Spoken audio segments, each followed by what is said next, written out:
شمال اونی را اور د هیواد په سردارو.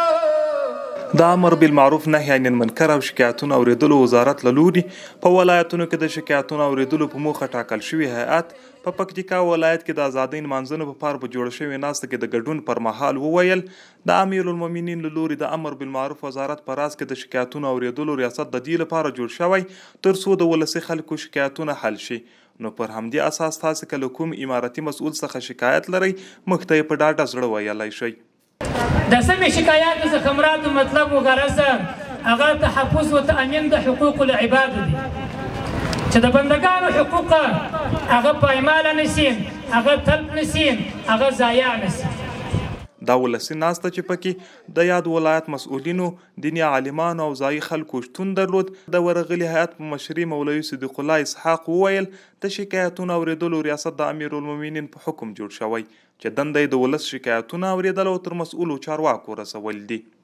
نو پر همدې اساس که تاسو له کوم اماراتي مسؤل څخه شکایت لرئ موږ ته په ډاډه زړه ویلی شئ. موږ به تر اړوندو مسؤلو چارواکو د حل په موخه رسوو او مجرمین به د محکمې میز ته راکش کول کیږي. د دې ولس یو سړی د نظام د یو منصوب کس څخه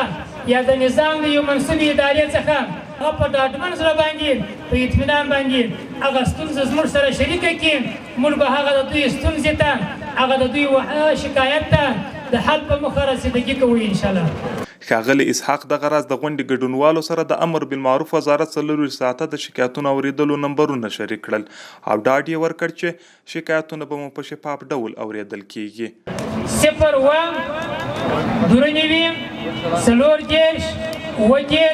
01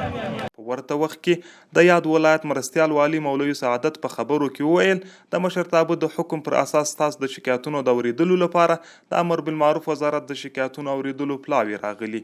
ترڅو تاسو شکایتونه واوري. که تاسو له کوم اماراتي مسؤل څخه شکایت لرئ دوی ته یې ویلی شئ، دوی به د حل په موخه تر مسؤلو چارواکو رسوي او ستاسو حق به درکول کیږي.